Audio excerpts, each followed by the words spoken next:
যেহেতু আমি চটপটি লাভার, সেজন্য চটপটিটা কিভাবে সুস্বাদু করা যায়, কিভাবে সুস্বাদু করে খাওয়া যায় সেই সন্ধানে কিন্তু সব সময় থাকে। তাই চটপটিওয়ালা মামা থেকে অনেক কষ্ট করে নেওয়া সিক্রেট রেসিপি সহ এবং টিপসগুলো আপনাদের সাথে আজকে শেয়ার করতে যাচ্ছি। প্রথমে আমি ডাবলিগুলোকে 8 ঘন্টা ভিজিয়ে রেখেছি। তারপরে এখানে 1 চামচ লবণ এবং 1 চিমটি বেকিং সোডা দিয়ে এগুলোকে সিদ্ধ করে নেব। আর এটাই হচ্ছে চটপটিওয়ালা মামাদের কিন্তু মেন সিক্রেট। আর সেই কারণে এদের ডাবলিগুলো কিন্তু এত সফট হয়ে থাকে এবং মুখে দিলে মিশে যায়। তারপরে এই উপরে যে ফেনাগুলো থাকবে সেগুলো তুলে নিয়ে এখানে 1 চামচ আমি হলুদ গুঁড়া দিয়ে দেব। এই হলুদ গুঁড়াটা দিয়ে এখন আমি সিদ্ধ করতে দিয়ে দেব। তারপরে এদিক দিয়ে আমি তেঁতুলটা ভিজিয়ে রেখেছিলাম, তারপর ছাঁকনি দিয়ে এইভাবে কিন্তু আমি ছেঁকে নিয়ে নেব। ছেঁকে নেওয়ার পরে এটাকে তারপরে এদিক দিয়ে আমি আপনার ফুচকা ভেজে নিচ্ছি। আপনারা চাইলে বাজার থেকেও ফুচকা কিনে আনতে পারবেন। তা আমার হাতের কাছে এভাবে প্যাকেট ফুচকাগুলো, রেডিমেড ফুচকাগুলো ছিল, সেজন্য এভাবে আমি তেলে ভেজে নিচ্ছি। আর এদিক দিয়ে ডাবলির মধ্যে আমি 1 চামচ কিন্তু গরম মশলা দিয়ে দিয়েছি, তারপর 1 চামচ কিন্তু আপনার চটপটি মশলা দিয়ে দিয়েছি। অবশ্যই কিন্তু গরম মশলাটা দেওয়ার চেষ্টা করবেন, কারণ চটপটিওয়ালা মামারা কিন্তু গরম মশলাটা দিয়েই সিদ্ধ করে নেয়।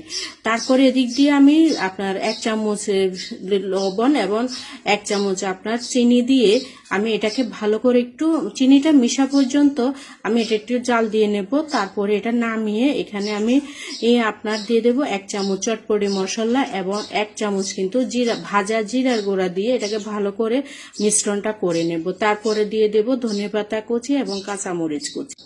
তারপরে এটার মধ্যে আমি ভালো করে এটাকে নাড়াচাড়া করব। এই যে কাঁচামরিচটা এভাবে কিন্তু কুচি করে আপনি দিয়ে দেবেন। তা এটা কিন্তু অবশ্যই ঠান্ডা করা অবস্থায় দিতে হবে।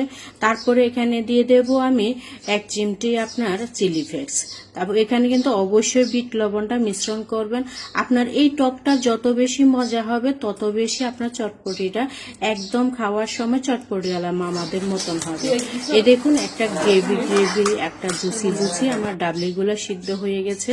তারপরে এখানে আমি কিন্তু মিশ্রণ করব এখন সিদ্ধ করা এবং নিশ করে নেওয়া আলুগুলাকে ভালো করে কিন্তু এভাবে ডাবলির সাথে মিশিয়ে নেব। চটপটিওয়ালা মামারা কিন্তু আপনার আলুগুলা দিয়ে কিন্তু ডাবলিগুলা সিদ্ধ করে না, আলাদা করে এভাবে আলুগুলা দিয়ে দেয়। তারপরে এখানে দিয়ে দেব আমি পেঁয়াজ কুচি, তারপরে দিয়ে দেব শসা, কাঁচামরিচ, আপনার ধনেপাতা কুচি, তারপরে এখানে দিয়ে দেব আমি 1 চামচ চিলি ফ্লেক্স, তারপরে গ্রেট করে নেওয়া ডিম দিয়ে দেব। তারপরে এখানে দিয়ে দেব 1 চামচ আমি চটপটি মশলা।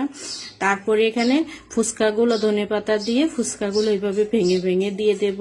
এরপরে টকটা আপনার পছন্দ অনুযায়ী আপনি টকটা মিশ্রণ করবেন। আপনি কতটুকু টক খেতে পছন্দ করেন অতটুকু টক আপনি মিশ্রণ করে নিতে পারবেন। আর হয়ে গেল আমার পারফেক্ট আপনার চটপটিওয়ালা মামাদের মতন একটা ঘরোয়া পরিবেশে হেলদি একটা চটপটি। বাহিরের আপনার যে আনহেলদি যে চটপটিটা না খেয়ে বাসায় এভাবে চটপটিওয়ালা মামাদের মতন বানিয়ে খেয়ে ফেলুন। জুসি